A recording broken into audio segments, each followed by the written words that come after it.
Hola a todos, bienvenidos a un nuevo episodio de Métase en mi cabeza. El día de hoy vamos a entrar en la cabeza de una mujer absolutamente sensacional. Es que no hay otra forma de describirla. Ha sido líder, pionera en transformación digital.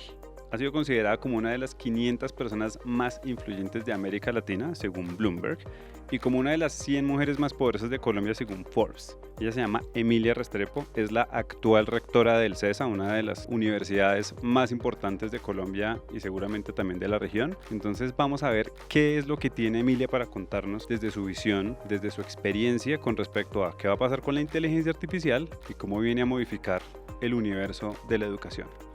Los invito a la cabeza de Emilia Restrepo. Vamos.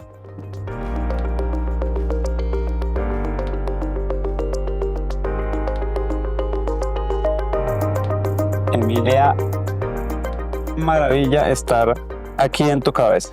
Es un placer, esto es una dicha en verdad tenerte aquí. Bienvenida a tu cabeza. Camilo, gracias. Qué susto que se le metan a uno en la cabeza. ¿Cómo sacarlo de aquí? El objetivo es salir iluminados con todo lo que tú sabes y con todo lo que te vamos aquí a preguntar, a ver qué le podemos contar a la gente, sobre todo. Ese es el objetivo principal. Mira, quiero arrancar con algo. Y aquí esto es como un quote de alguien muy conocido, se llama Emilia Restrepo, no sé si has oído hablar de ella. Se necesitan 20 segundos de nuestras vidas para sacudirse el miedo y apostarle a nuestro corazón. Nosotros dudamos muchísimo llamarte, porque, y lo estábamos hablando dentro del equipo, y era, ¿será que sí nos va a copiar? ¿Será que sí nos va a decir que sí? Pero pues, y en menos de 20 segundos tomamos la decisión y dijimos, pues lo peor que puede pasar es que nos diga que no. Y aquí estás. No quiero como chiviar la frase porque es tuya. Gracias por decirla, porque a nosotros nos dio como la fuerza de vamos a mandarnos que es lo peor que puede pasar. ¿Esa frase de dónde sale? ¿Cuál es la historia de esa frase? Gracias por la invitación. Estoy feliz de estar aquí, feliz de conectar con ustedes. Y la verdad es que esa frase viene como del corazón, de manera honesta. Y esa frase le falta un pedazo. Y es que se necesitan 20 segundos de valentía para conectar con el corazón y ser capaz de tomar las decisiones difíciles. Y creo que eso ha sido como parte de mi historia desde niña. Y es que, pues sí, he sido una persona con gran tenacidad, decidida, pero eso no quiere decir que a veces no dé miedo o que el miedo siempre esté presente. Pero yo digo que me lo aguanto. Y yo creo que el miedo no lo tenemos que aguantar. Pero hay momentos en donde la vida nos enfrenta como en esa disyuntiva de tener que tomar decisiones trascendentales que nos van a cambiar la vida a nosotros y muchas veces a quienes nos rodean. Y en un momento de esos, mi papá, que fue mi gran amigo de la vida, em, en una decisión de esas difíciles que tuve que tomar, él me dijo, yo quiero felicitarla por esta decisión porque se necesitan 20 segundos de valentía para ser capaz de hacerlo.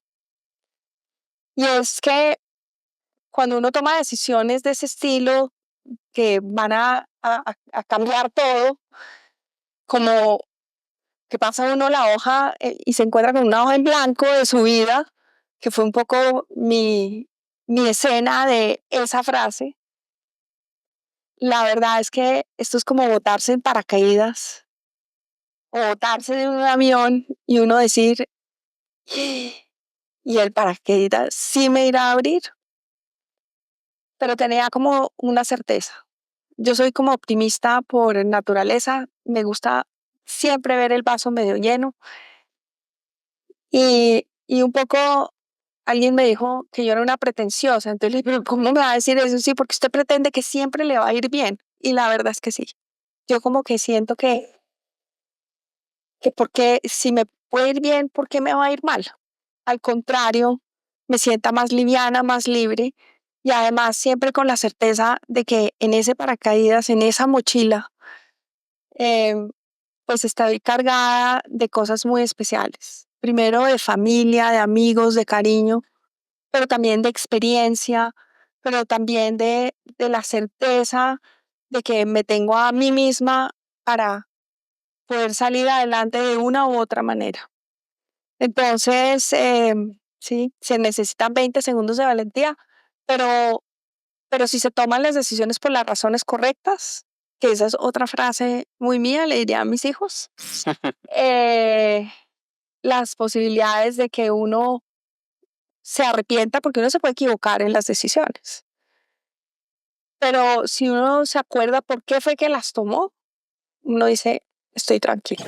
Valió la pena, no hay arrepentimientos de ninguna forma. Así saliera todo mal, que no es tu caso, yo creo, en la mayoría de lo que al menos investigué. Habrá de todo un poco. Mira, Emilia, yo creo que tú eres de las pocas personas, y además tengo que decir mujeres, porque así sea un poco odioso con toda la actualidad en la que tratamos de que haya un mundo de paridad, pero eres de las pocas mujeres con las que yo creo que puedo hablar de ICQ, de Comic Chat, de Microsoft Messenger, o el de Facebook, No, con quien puedo hablar de Flash, también. con quien puedo hablar de... ¿cómo se llama esto? Yo no sé si sentirme muy joven o muy vieja oyendo recordando todas estas palabras. Pues, todo lo que vino, porque creo que a ti tocó todo este Messenger y toda esa historia, y después entonces... ¿Qué más? Que es el ambiente Gopher. Okay. Ese es tal vez nuestro inicio. Y es que cuando nosotros arrancamos en el año 94, Indexcol, y me dice mi socio que en realidad fue el visionario. Yo tengo que decir que me dijo, es que hay una cosa yo me estaba graduando en la universidad, estaba terminando de graduarme de administradora de empresas del CESA, y yo lo único que tenía claro es que yo iba a ser empresaria. En esa época no hablábamos de emprendimiento. ¿De qué? No sabía. Tortas de chocolate, vender llantas, lo que fuera. Entonces, mientras todos mis compañeros miraban si trabajaban en Alpina, o si trabajaban en Coca-Cola, o si trabajaban en un banco, yo estaba pensando en qué hacer. Y el que fue mi socio durante muchos años, casi 20, venía a estudiar en los Estados Unidos y me dijo, hay una cosa que se llama Internet. Esto es año 94. Una cosa que se llama Internet que yo creo que va a ser muy importante. Y yo dije, pues, ponques de chocolate, llantas, o esa cosa que se llama Internet que va a revolucionar el mundo, pues suena más emocionante, algo que va a revolucionar el mundo. Y ahí nace Indexcol. Indexcol nace para revolucionar el mundo, digámoslo así. Y arrancamos, en realidad, y me dice, venga, le muestro que esto es maravilloso. Y le digo, no, es emocionantísimo. Y me siento, y esto era una pantalla negra con letras verdes. Okay. Y eso era porque todavía Internet estaba en un ambiente Gopher, no gráfico. Afortunadamente, a los 2 o 3 meses nace Netscape, el primer navegador. Eso es otra frase que el primer navegador gráfico de la historia. Y yo empiezo a decir, wow, esto sí puede revolucionar el mundo. Ahora sí entendí que esto puede ser distinto. Ok, bueno, me encanta esa historia, porque además yo creo que todos los que en algún momento de la vida nos tocó ese internet, pues eso era hasta difícil de entender, no era fácil calcular el lugar al que puede llegar, y cae perfecto porque y quiero ahí decirte algo, y es, yo creo que muy pocas personas tienen el privilegio de llegar a un cambio histórico, y en este caso tecnológico, y triunfar. Tú cogiste una ola llamada Internet y definitivamente triunfaste en ella. Voy a hacer aquí una anotación para quienes nos vean, y además de pronto para quienes estén en Colombia sea más fácil. Indexcol fue tal vez la primera agencia digital de Colombia. Fue la primera. Fue la primera. Y evidentemente marcó toda una historia para quienes seguimos ese camino de tener agencia o de trabajar en publicidad digital, y pues siempre ser un referente, y todas las personas que trabajaron en Indexcol lo llevan O sea, Corazón. está como el himno de Colombia y trabaja en Nexcol. Es una cosa de ese estilo.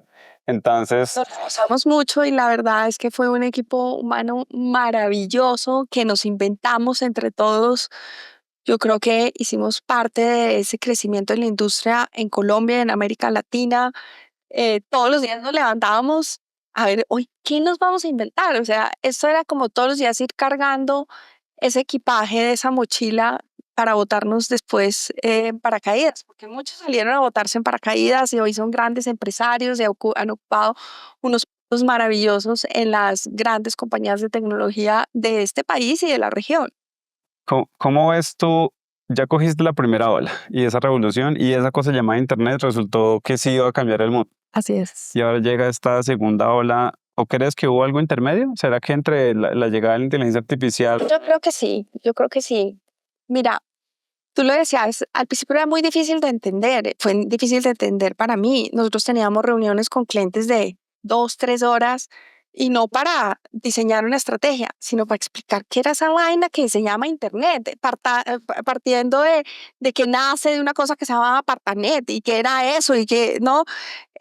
Para explicar eso, por qué puede ser el futuro de algo y cómo evolucionábamos de simplemente al principio parecía un catálogo virtual a través de unas conexiones analógicas muy difíciles de conectarse y después yo creo que viene dos cosas importantes. Primero, el nacimiento de Google. Yo creo que Google hace y como bien tiene en su misión de acercar y de entregar la información del mundo, em, eso ya hace la masificación de Internet. Porque, claro, nosotros estaban los buscadores como Altavista, ese también lo puedo poner ahí, ¿no? Bigfoot. Exacto, y sobre todo Yahoo, ¿no? Pero Yahoo tenía un pensamiento muy, podemos decirlo, tradicional, no orgánico, no humano. Google es el primero que nos pone, el que yo con una palabrita y mágicamente me aparecen las cosas. El otro era más por categorías en su momento, porque claro, Yahoo hoy es...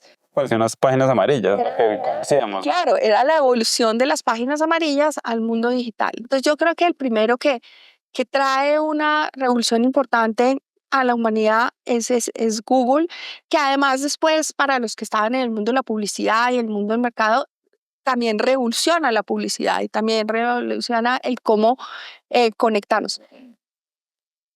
Ahí ya cuando empieza a nacer la tendencia de la Web 2, empieza otra revolución, porque es el que por primera vez las grandes marcas, por ejemplo, las compañías de consumo masivo, pueden empezar a tener una comunicación directa con sus consumidores. Eso no ha pasado nunca, porque la comunicación era a través de los canales tradicionales. Era una vía al final. Era exacto. Y era en una sola vía, pero no había una retroalimentación. Y ahí pues empiezan a hacer primero los blogs y después ya nace Facebook, que también su misión es conectar el mundo. Y ahí empieza una revolución distinta porque nosotros siempre decíamos, es que este es el medio en donde antes, si queríamos que algo no se supiera, pues uno se lo contaba a una persona, a otras tres, esas tres de 3 a 3, pero el chisme no salía de Bogotá, digámoslo así. En ese momento el chisme salía al universo entero. Total. Y es cuando empieza el mundo a tener que hablar de reputación, tiene que empezar a hablar de relevancia, y no solamente de las marcas, sino de los individuos. Y ahí es cuando esa psiquis de todos nosotros como individuos empieza a cambiar. Y es cuando se viene el verdadero mundo de los emprendedores tecnológicos, digitales, y yo creo que viene una época increíble que cambia la humanidad. Yo creo que ese es el momento real en que los seres humanos cambiamos y obliga a las industrias, obliga a los distintos sectores a tener que transformarse. Y después podemos hablar de transformación organizacional, pero ese es el punto de partida. Esa es la verdadera revolución. Las revoluciones en el mundo se cocinan en las cocinas, literalmente. y las cocinas fueron Yahoo, fue Google, fue Facebook, fue pasar de la conexión en que no me por favor no me descuelguen el teléfono en la casa. Ahí también la gente no sabe qué es un teléfono. Que está casi que se descuelga. Y que se descuelga y que además me hace que se caiga el internet, o sea, eso no existe. Pero entonces vienen las conexiones inalámbricas, viene, y ahí es cuando empieza y todo eso se junta con Apple produciendo los iPhones y un momento fantástico que revoluciona y nos cambia a nosotros como seres humanos. Y yo creo que ese es el verdadero punto de inflexión. Y como cuando ya estábamos empezando a creer que estábamos entendiendo lo que estaba pasando y que digamos que más o menos podamos dominar el mundo, se viene algo que creemos que es nuevo, pero que no es nuevo, y es la inteligencia artificial. Para mí la inteligencia artificial es un punto de inflexión en la humanidad tan relevante como lo pudo haber sido el descubrimiento del fuego, como lo fue la imprenta. No que el internet no, claro que sí, porque además facilita todo esto. Pero hay algo que tenemos que entender, es que la inteligencia artificial no tiene nada de nuevo. Lo que pasa es que lo que sucede en noviembre del 22 es que se democratiza la inteligencia artificial. Lo que sucede con Google, lo que sucede con Facebook es que se democratiza la información, es que se democratiza la posibilidad de contactarnos, de llamarnos, de facilitarnos, y no eso que eran las llamadas de larga distancia, en donde esto le daban a unos 5 minutos, hablaba uno duro porque creía que no lo estaban oyendo, ¿no?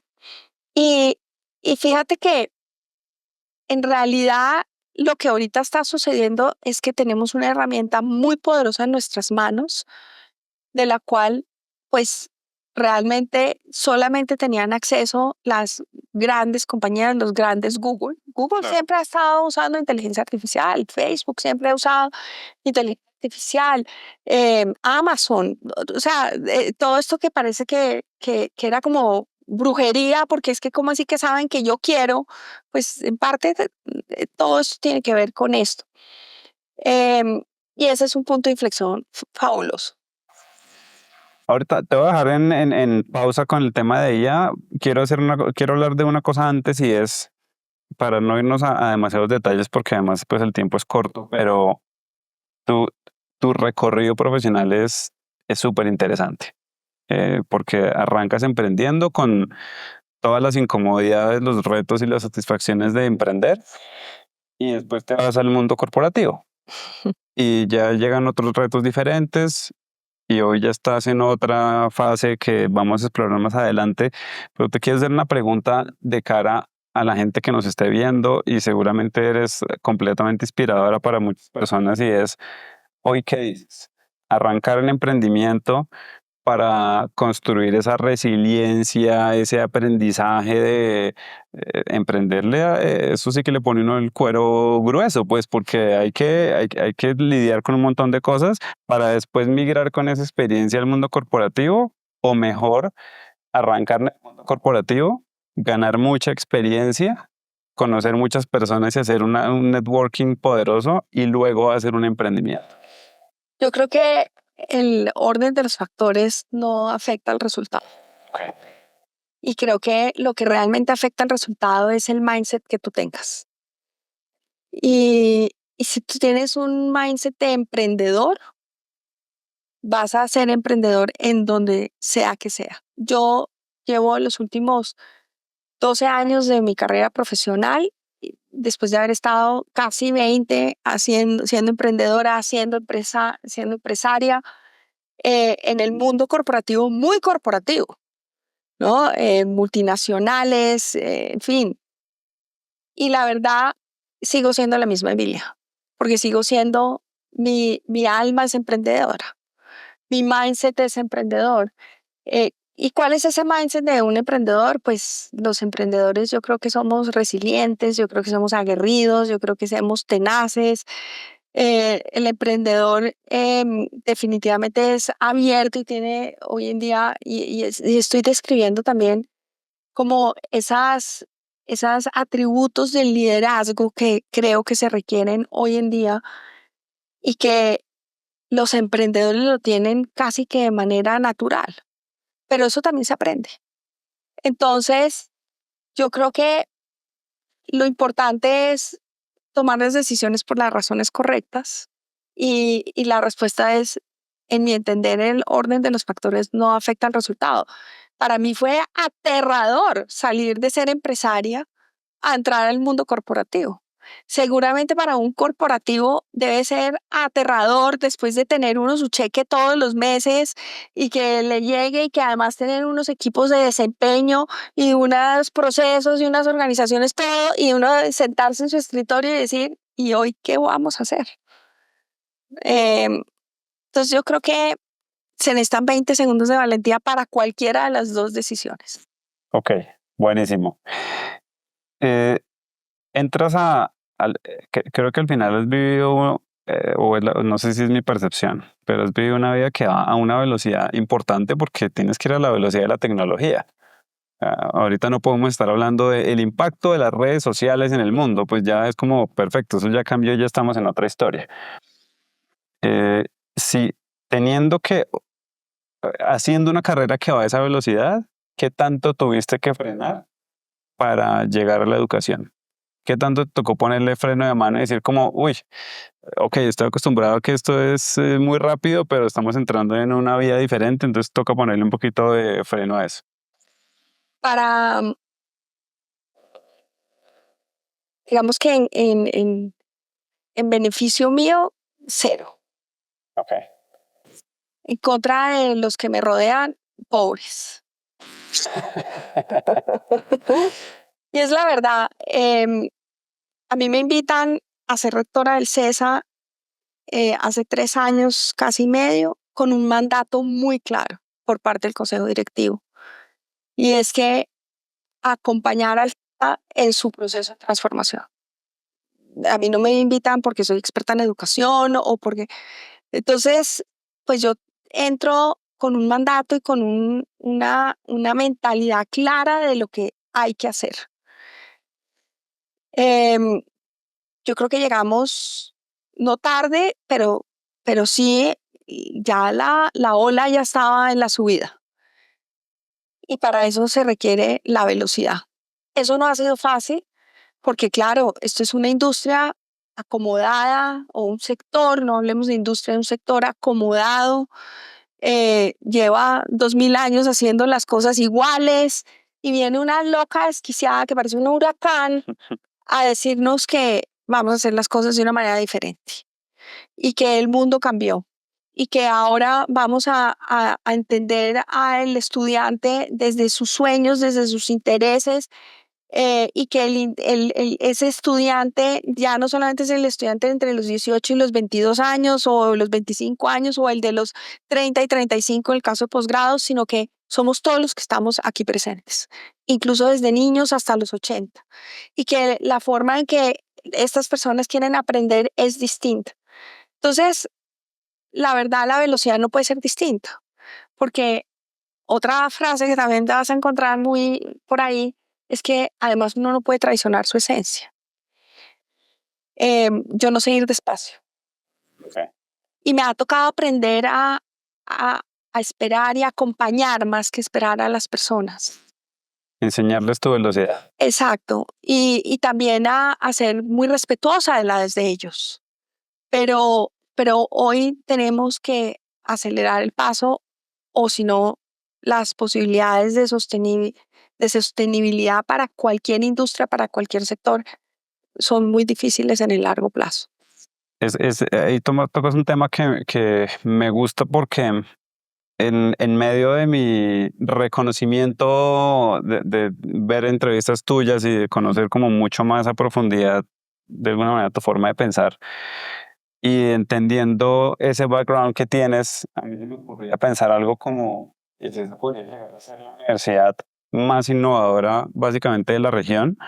Porque de alguna manera yo creo que tú tienes todos los elementos que a mi juicio debe tener alguien que dirija la educación o que dirija el futuro. Digamos que eso, al final la educación y es enseñar a emprender, que eso casi nadie lo enseña. o que por lo menos tenga ese feeling y entienda el hambre que tiene la persona y le dé las herramientas para lograrlo.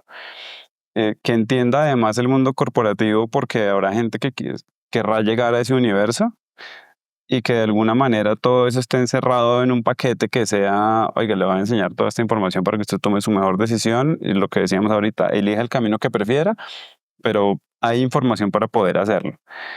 Si, si eso efectivamente se vuelve real, si efectivamente comienzas a darle un montón de herramientas a las personas y entran en, llamémoslo, la velocidad Emilia del desarrollo digital, eh, ¿no crees que el hecho de que se democratice tanto, que la tecnología esté haciendo que sea tan fácil crear empresas, crear productos, que haya también que enseñarle a la gente cómo lidiar con el fracaso, porque va a llegar irremediablemente, porque la competencia es nefasta? Cuando tú arrancaste Indexcall no habían otras agencias y a los, me imagino, 5 años había 200 y hoy hay 2 millones. Y entonces a muchos seguramente se quedaron por el camino. ¿Qué va a pasar con con toda esta gente que entra con un hambre de voy a comerme el mundo, y pues no todos se van a poder comer el mundo? Pues mira, yo creo que esa es la gran responsabilidad que tenemos las instituciones de educación superior y en general las instituciones de educación, y es educar no para el futuro, sino educar para el hoy, porque es que el futuro ya es una realidad. Entonces, pues claro, nosotros tenemos que seguir educando y somos una facultad de administración de empresas, somos la escuela de negocios líder en el país, una de las líderes en la región. Em, pero ahí es que educar a las personas en lo que, en mi entender, han llamado de mil formas. Yo no me siento todavía cómoda como con ninguna de las famosas habilidades blandas, las habilidades poderosas, tal vez tienen más que ver. Y una de ellas es al fracaso. Eh, una de ellas es del liderazgo, es del manejo de equipos, y hablábamos hace un rato de los atributos del líder. Y en el CESA hemos identificado unos atributos de liderazgo sobre los que estamos trabajando de la mano con nuestros profesores a la hora no solamente de enseñar matemáticas financieras o planeación financiera o mercadeo. Incorporamos estos elementos y es el líder de hoy tiene que ser un líder audaz, tiene que ser un líder innovador. El líder de hoy tiene que ser un líder absolutamente tecnoabierto, no le puede tener miedo a la tecnología, tiene que usar la tecnología. Em, y aquí te hago una anécdota y es que, claro, ChatGPT se lanza en noviembre del 22, diciembre con su alegría no le damos muchas bolas, salgo yo a vacaciones y yo me la pasé fascinada todas mis vacaciones jugando con ChatGPT, porque me encanta la tecnología, porque me encanta cacharrear, y llego emocionada, no sé, el 10, 15 de enero a la universidad y les digo a todos mis colegas, mi equipo de trabajo, ¿qué tal esa cosa de ChatGPT? Y me miran con cara marciana, y yo, oh, oh. Y voy y le pregunto a los profesores en la reunión de bienvenida que cuántos de ellos y que cómo les había ido con ChatGPT, y por allá 3 manos tímidas alzaron la mano. Y después voy y le pregunto a los estudiantes y todos los estudiantes dicen, no, esto es fantástico. Y yo dije, se llegó otro momento de inflexión. Entonces, ¿qué actitud pueden tomar las organizaciones, las instituciones? Y por eso decir el líder de hoy tiene que ser tecnoabierto es, no, esto está prohibido.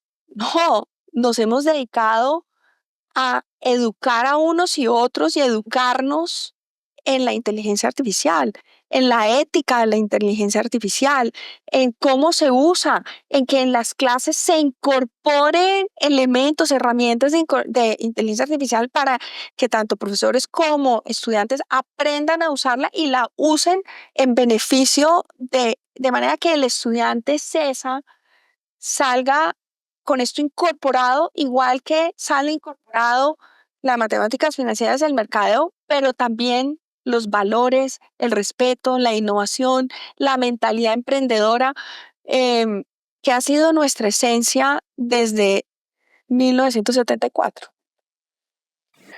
Vamos a hacer un ejercicio. ¿Tú qué tan fan eres de las películas de ciencia ficción viejitas? Pésimo. O sea, ¿no te gustan? O sea, Volver al Futuro no te la viste. No, si Volver al Futuro sí me la vi. Ok, ¿hay buenos recuerdos o no? Sí, esa sí, fantástica. Bueno, vamos a traer DeLorean Sí. y en ese DeLorean me va a traer una persona que es la Emilia recién graduada, Sí. a la que le preguntan, bueno, Emilia, ¿tortas, llantas o inteligencia artificial? Es muy fácil saber que lo que vas a responder es inteligencia artificial. ¿Qué negocio montaría la Emilia de ese momento hoy aquí con inteligencia artificial? Oye, yo creo que el mundo se va a volver un mundo de logística y un mundo en donde necesitamos, yo votaría dos cosas, pero mi primera respuesta es el mundo de la logística. Yo creo que el intercambio de las cosas, del movimiento, de todo, la logística, yo encontré eso en Postobón. Aprendí de logística muy poquito, pero me apasionó desde el primer día. El poder diseñar en las rutas para optimizar las entregas, el tener un control de la planeación, de la demanda, y todo eso tiene que ver con el mundo logístico. Hoy todo el mundo quiere montar e-commerce, hoy todo el mundo quiere salir y creo que al final, cuando uno ve, pues Amazon es espectacular y tiene, pero lo que tiene impresionante es intelectual, una, un modelo de logística esté totalmente alineado con de identificado las necesidades, los momentos, ofrecer al comercio el que yo no solamente hago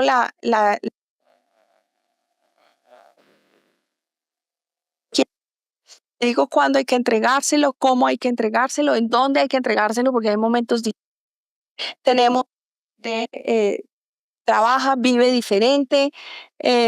Yo creo que ahí hay un mundo de posibilidades. Y lo otro es definitivamente, y no lo digo porque esté yo en el CESA, sino que les quiero contar una anécdota. Cuando yo salgo de Indexcol, lo primero que digo es, quiero montar una academia para la profesionalización de los oficios. Yo sí creo que el entregar a las personas una formación, un conocimiento en lo que para ellas son sus intereses y lo que debe ser esa ruta de formación adecuada a sus capacidades, a sus conocimientos, a esos desarrollos que necesita, es lo que puede hacer la diferencia en los individuos. Entonces yo montaría esos dos negocios. Bueno, ya escucharon, entonces, eso no es una idea cualquiera, entonces, por favor, para todos los de las hackathons o hackatones, pónganse las pilas. En este momento, dentro de dentro de mis momentos de profunda reflexión de la vida, me parece que la educación es una industria que va a tener que reescribirse de una forma muy importante, ¿no? Todo va a cambiar y la inteligencia artificial y bla, bla, bla, pero la educación particularmente tiene, desde mi percepción, un montón de retos y hay algo en particular y es cómo algo que te escuché decir en alguna entrevista es uno de los valores más grandes del CESA es educación humana. Así es. ¿Cómo, cómo, cómo tienes educación humana en una era en la que la inteligencia artificial te da hiperconexión digital, hiper facilidad de conseguir información y conocimiento? ¿Cómo haces para que las personas se sientan un poquito como abrazadas o humanizadas o cuál es la solución para esa parte? Pues mira, yo creo que en el CESA es más fácil, porque la esencia misma nuestra parte de la hiperpersonalización. Y en esa hiperpersonalización, pues lo que quiere decir es que, pues nosotros en el CESA, desde el comienzo, cuando somos, y lo hablo como egresada, yo no quiero hablar aquí de esto tanto como rectora, eh, Ser administrador de empresas del CESA, como les decía hace un momento, a mí me ha permitido ser todo lo que yo he querido ser. Ustedes ven, yo he sido una cosa muy rara. A mí a veces me dicen, usted parece más ingeniera que administradora. Usted habla de cosas y de metodologías y cosas que hablan los ingenieros, porque nosotros tenemos una educación muy generalista y eso es fundamental. Entonces, Perdón, te hago un apunte ahí. Eso, ¿tú crees que sí es hacia dónde vamos? Generalismo más que hiper... es que cuando tú tienes como individuo, como formación, ese generalismo, pero tienes en la herramienta la hiperespecialización, pues tú lo que necesitas es poder tener la capacidad de ver el mundo de una manera más global, más desde arriba, para poder tener la herramienta de la hiperpersonalización, de la hiperespecialización, la tienes ahí, la tiene al alcance todo el mundo. Pero son pocos entonces los que van a poder tener la capacidad de sacar la cabeza y ver el mundo de una manera mucho más integral, mucho más global desde ese big picture y poder juntar los puntos. Yo creo que eso es lo que hace a un estudiante CESA diferente, y es que tiene la capacidad de, desde esa generalidad, poder ir a la especialización y juntar los puntos. Y creo que ahí es en donde el humanismo del CESA toma un valor muy importante en esta época de hiperespecialización, hipertecnología, y tenemos el gran desafío de asegurar que nuestros estudiantes, nuestros egresados, pues tengan la capacidad de usar las herramientas de manera adecuada. Hay algo que me llama mucho la atención y es, hay muchas plataformas hoy de aprendizaje, ¿no? A lo que hablemos de ICQ y entonces ahí no hay sino si usted quiere aprender va a la universidad o con un profesor. Bueno, después empieza en carta y cosas, a facilitar cosas. Claro, pero digamos que si te quieres entrenar en algo muy moderno, la visualización o la percepción de la gente es yo tengo que ir a una escuela rapidita que me dé información. Seguramente pues eso tiene que entrar a cambiar, pero hay un punto que a mí me parece interesante y es hay toda una camada de fundadores, y no voy a decir jóvenes, sino, no sé, Steve Jobs y de ahí para adelante un montón de gente que ha dicho, yo me salgo de la universidad y soy, pues bueno, son ya unos cerebros fugados, ¿no? ¿Qué pasa con esos talentos naturales que por cualquier razón o salen de la universidad o no les llamó la atención? Es posible que la academia vaya y digamos, como que los adopte, como que les dé posibilidades, y te voy a decir por qué. Esto además es una pregunta una situación hiperpersonal. Yo estoy en la Tadeo y cuando yo entré a la Tadeo, yo ya tenía un negocio propio. Y de hecho yo entré a la Tadeo diciendo, cuando yo salga de la universidad, yo voy a contratar a mis mejores amigos, a los más talentosos, y además les voy a pagar. Y pudo ser, pero yo tuve que llegar a un punto en el que llegaba a clases y como ya estaba trabajando, pues ya me ha tocado, ya sabía cosas y me tocó sentarme en ese momento con una decana y le dije, usted no me puede poner a hacer clase de Photoshop porque yo estoy haciendo esto todos los días. Déjeme presentarle un examen. Me dijo, no, porque el negocio no es así y acá usted tiene que hacer todo. Y ese fue un punto para mí de ruptura porque no tenía sentido pagar por un cartón cuando yo ya estaba ejecutando una carrera y me estaba yendo bien. ¿Cómo tú crees que va a haber una alternativa para que personas, digamos como yo, en algún momento de la academia les diga, venga, vamos a validar lo que usted sabe y vamos a ayudarle a que entre para que tenga oportunidad de, no sé, hacer posgrados o hacer maestrías o cosas de ese estilo? ¿Crees que puede llegar a ese universo? No hay alternativa. Yo creo que es la única forma en que la educación puede realmente y las instituciones tradicionales podemos evolucionar.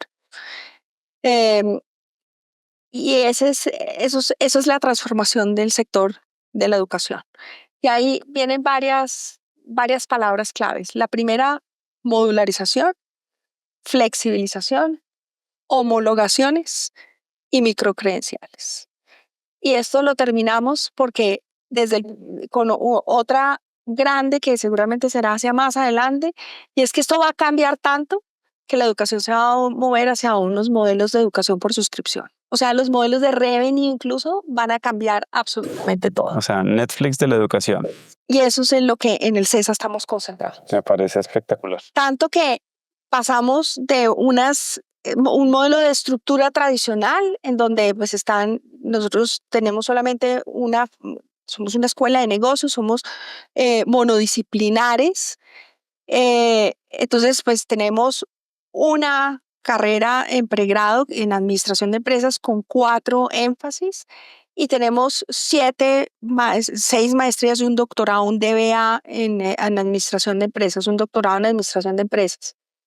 Lo tradicional era tener un decano de programas formales, ¿qué es eso?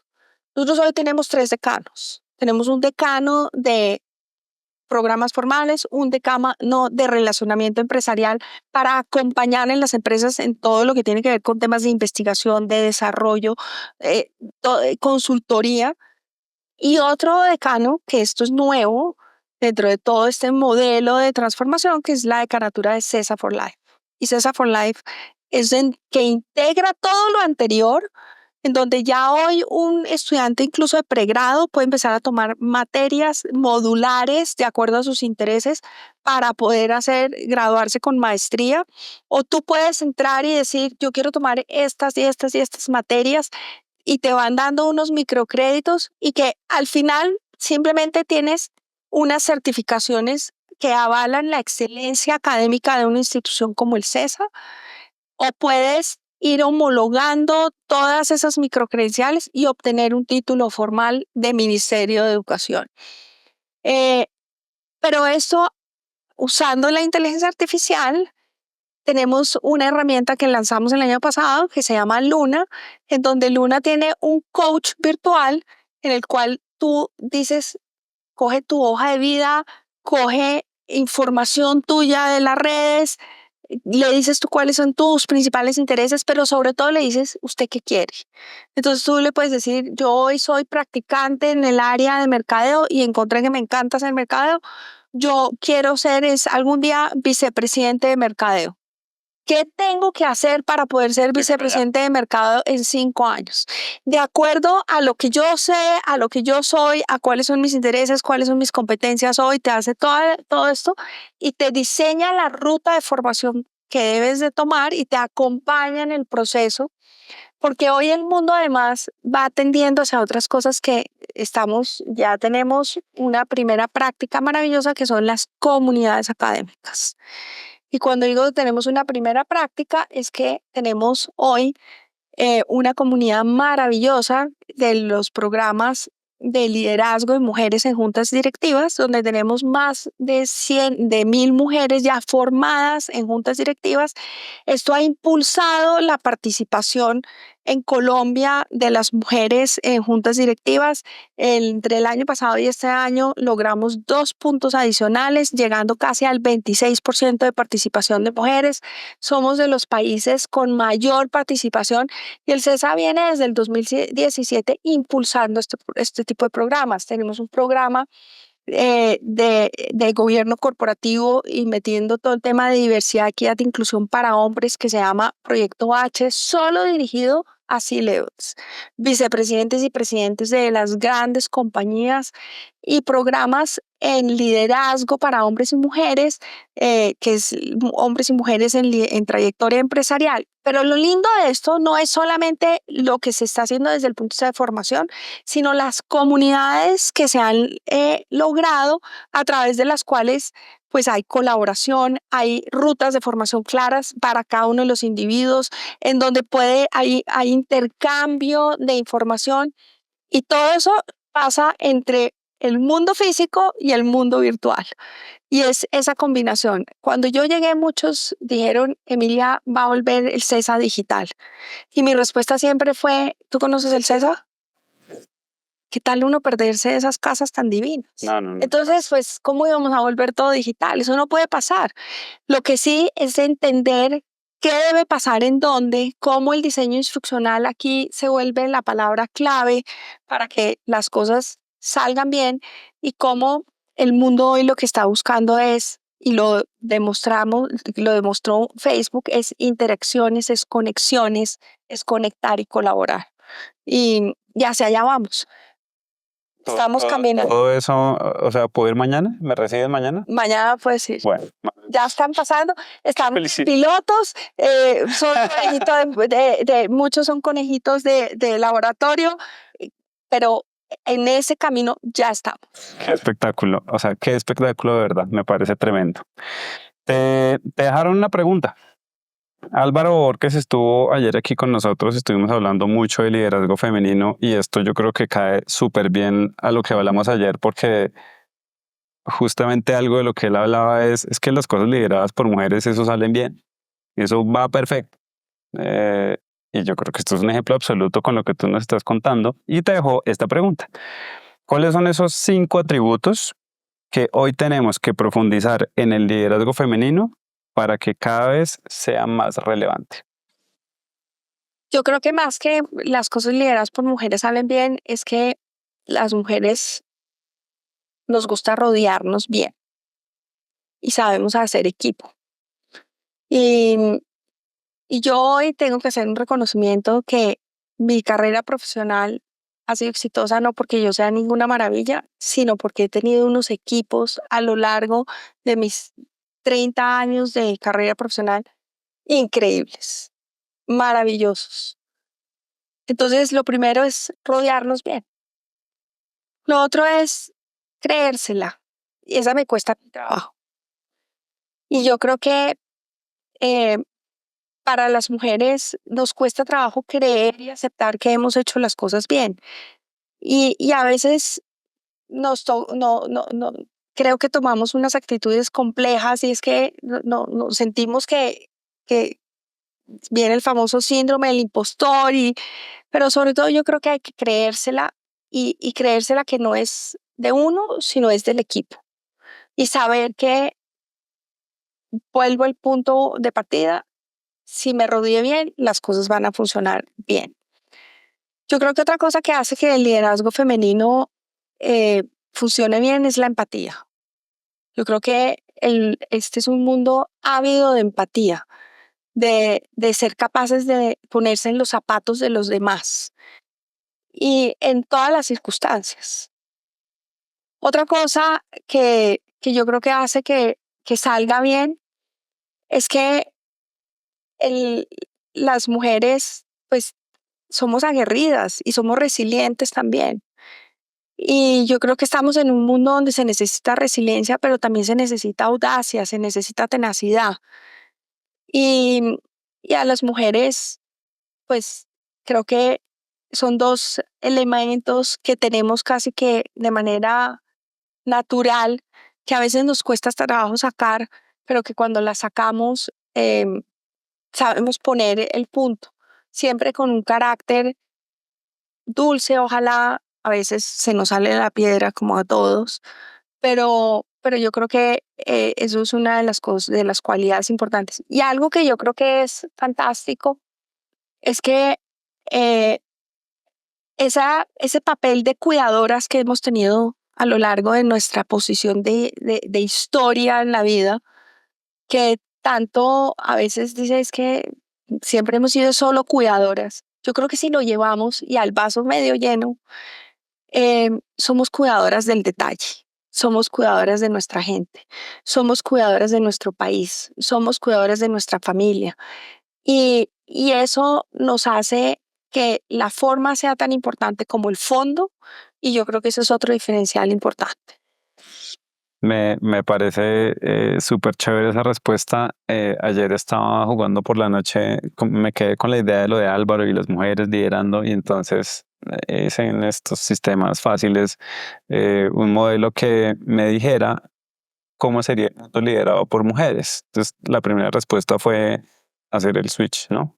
Entonces, sí, entonces hay una señora, la presidenta Vladimira Putin, y entonces, pero era lo mismo, pero como si fueran hombres cambiado por mujeres. Le dije, no, quiero que lo plantees como si Fíjate que es que ahí está el sesgo de la inteligencia artificial. Pero total, entonces, tocó decirle, No, pues es eso, pero...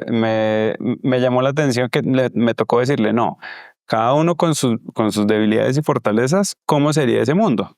Y ahí lo dejé, lo voy a publicar para que juegues con él. Maravilloso. Y entonces es muy interesante porque todas las respuestas decían, en este mundo en el que yo vivo, que era como estaba planteado el ejercicio, nos preocupamos por sostenibilidad, nos preocupamos porque todo el mundo esté bien. Entonces, en el consejo de matronas siempre se propende porque la mayoría estén felices, porque los más débiles tengan oportunidades. Y entonces, ¿cuál es el rol de los hombres? Los hombres vienen trabajando muy fuerte para ganarse su lugar en la sociedad. Sobrepasando algo así como la emocionalidad y como haciendo un poco alegoría a la pelea y como al ego masculino. Entonces me parece muy curioso que al final tu respuesta está recontraalineada con lo que prospecta la inteligencia artificial en un universo liderado por mujeres desde el inicio. Yo ahí te digo una cosa, es que yo creo en el equilibrio y, y eso es muy importante. Para mí, yo tengo 3 hijos, una mujer y 2 hombres. Para mí siempre ha sido más obsesión mis hijos hombres que mi hija mujer, porque yo creo que mi hija mujer ha tenido mi ejemplo y es una mujer con un carácter que la va a tener que invitar. Les hago la cuña, además, concejal de Bogotá, se metió en la política, es una mujer fantástica. Bueno, entonces vamos a traerla. 2 hijos fantásticos en donde yo siempre me he preocupado más en educar hijos hombres diferentes, que sean capaces de ser partners, que sean capaces, tengan esa sensibilidad, esa empatía.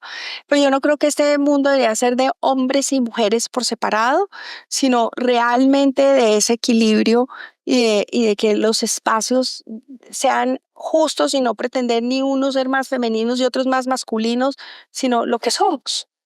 De acuerdo. Bueno, llegan las preguntas del público. Hay un montón de preguntas, vamos a ver, hay algunas que y de entrada le pido excusas a quienes no les lea su pregunta, hay algunas que ya fueron respondidas, entonces por eso las voy a saltar. Acá hay una bien interesante que hace Joana. Dice, Emilia, tu trayectoria como profesional es impresionante. De todo lo que has vivido, ¿puedes compartirnos en tu rol de empresaria hace unos años cuál era tu mayor preocupación? ¿Qué le aconsejas a quienes apenas están pensando en emprender? Pues mira, mi mayor preocupación nunca fue el saldo en el banco. Y tengo que decirlo de verdad, porque yo creo que si uno hace las cosas bien, yo siempre estuve con la convicción de que si uno trabaja con disciplina, con el equipo correcto, con la austeridad que se requiere, las cosas van a salir bien. Porque muchas veces pueden decir que lo más difícil es de dónde voy a lograr los recursos. Esto era una época distinta. A nosotros nadie nos fondió, esto era una época de hacer empresa muy distinta. Y quiero decirles que la verdad, el éxito estuvo en no perder el foco, el no perder el propósito, el saber por qué estábamos ahí, para qué lo estábamos haciendo. Y era un propósito superior. El propósito no era el saldo del banco, el propósito era crecer y evolucionar en una industria que nos estábamos inventando. A mí cada vez que venía alguien de mi equipo y me decía que iba a comprar una casa, una moto, que iba a hacer una maestría, era todo el mundo gente muy joven, eso era lo que me hacía feliz.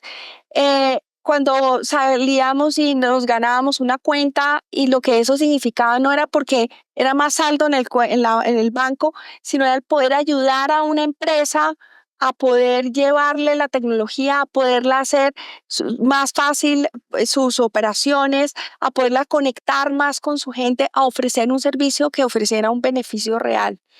Yo creo que si uno entiende cuál es ese propósito y lo vive desde el fondo y se rodea de las personas correctas y entiende cuáles son sus debilidades y cuáles son sus fortalezas y complementa esas debilidades con sus equipos, las posibilidades de que salga bien son altas. Ahora, y si fracasa, ¿saben qué pasa? Que no importa.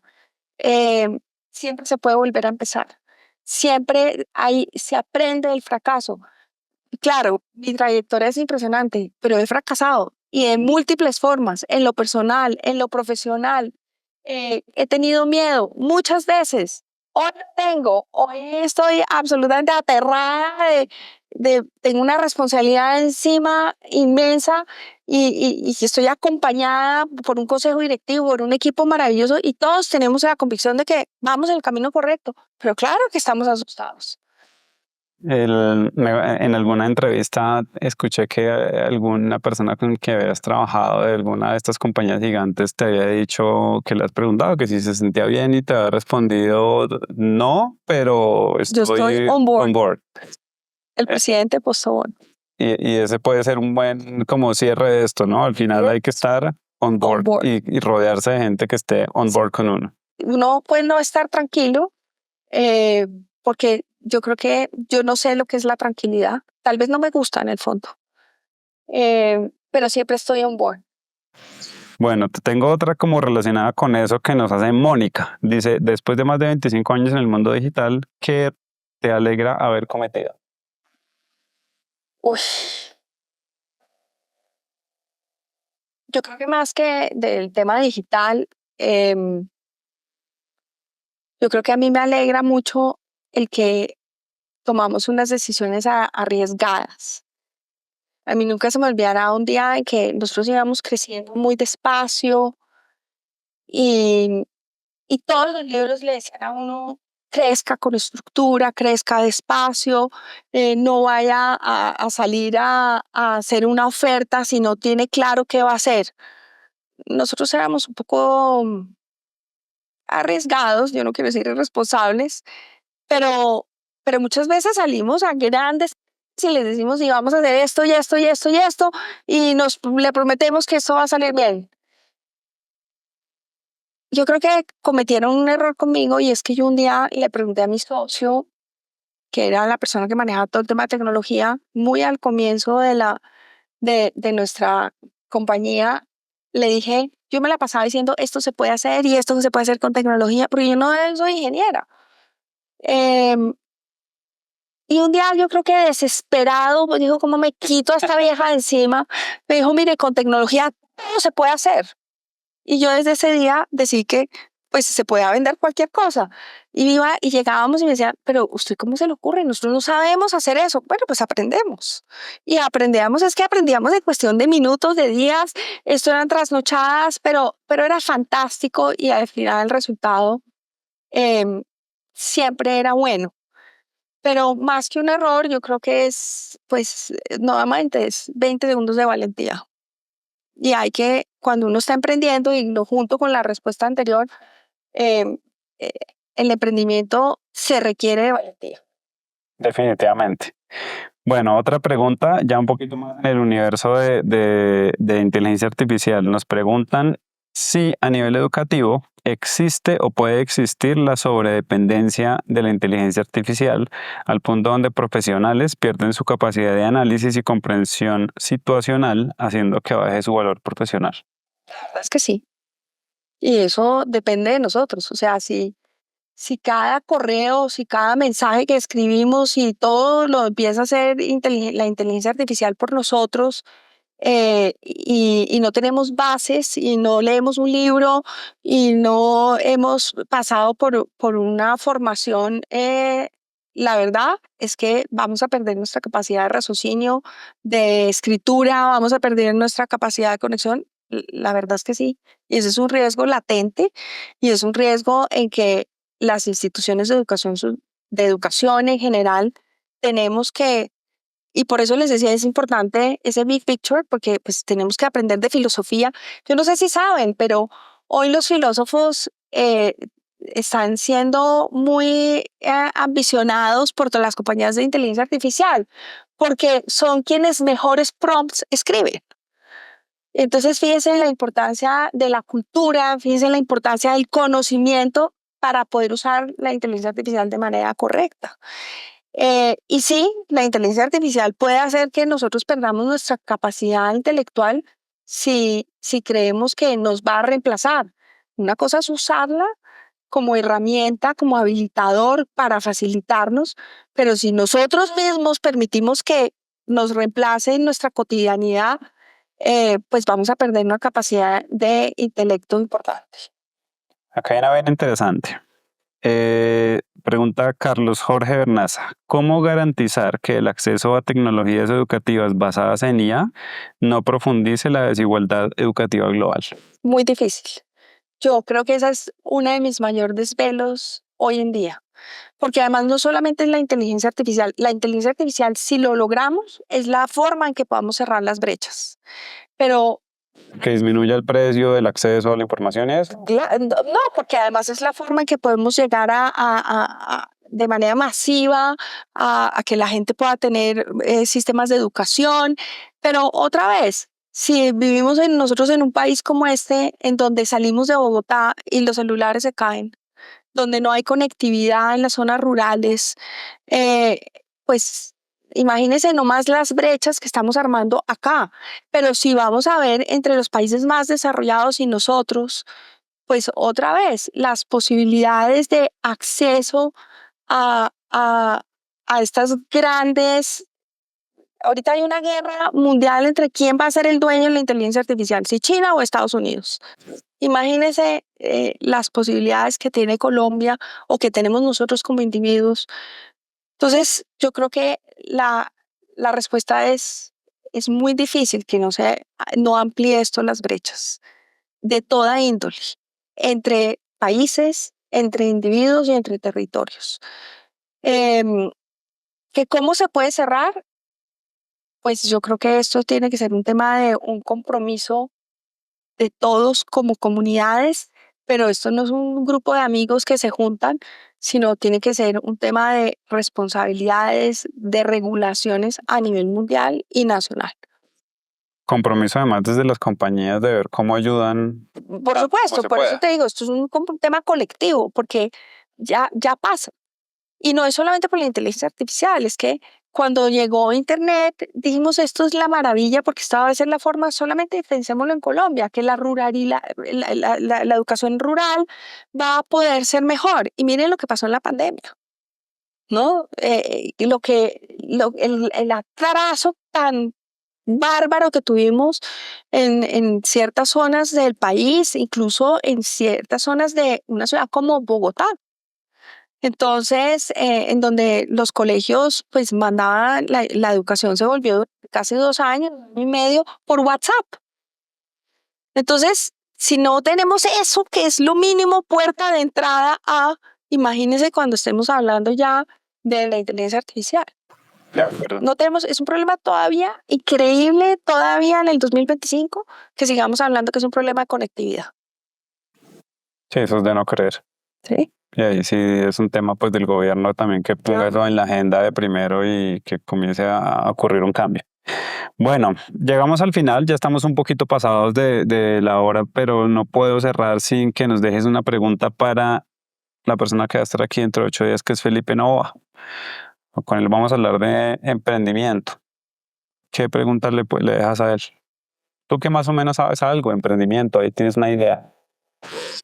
Yo quiero dejarle una pregunta a Felipe y es, ¿qué es la mentalidad? ¿Cómo es la mentalidad de un emprendedor? Y si esa mentalidad es solamente para emprender o si esa mentalidad también aplica para el mundo corporativo. Que de algo hablamos de eso hace un rato. Muy bien. Emilia, muchísimas gracias. No. Te voy a hacer una pregunta bonus de cierre. ¿En la cabeza de quién te gustaría meterte? Me gustaría meterme en la cabeza, oye, hay una cabeza que a mí siempre me ha parecido que es fantástica y que creo que nos daría mucho por qué entender y que está pasando ahorita con la inteligencia artificial y es, metámonos en la cabeza de Nicolás Uribe. Nicolás fue presidente de la Cámara de Comercio y hoy en día él se dedicó a trabajar en inteligencia artificial para ayudar a las empresas y a las grandes, digamos, compañías y a las personas a entender cómo me como la inteligencia artificial para mi negocio. Yo creo que sería interesante meternos en esa cabeza. Bueno, vamos a buscar a Nicolás a ver si nos acepta la invitación. Gracias a todos los que nos acompañaron, que seguramente se van con un montón de información. Esta charla Pudo ser como de 6 horas, ¿no? O sea, en realidad fue flash. Gracias por esta invitación, maravilloso. Qué espacio tan maravilloso y gracias. Qué bueno reconectarte. Lo mismo. Muchas gracias a todos y nos vemos la semana entrante. Mira además qué moderno está esto. O sea, naves espaciales, DeLoreans. Valla del CESA también. Eso sí, necesitamos ese edificio.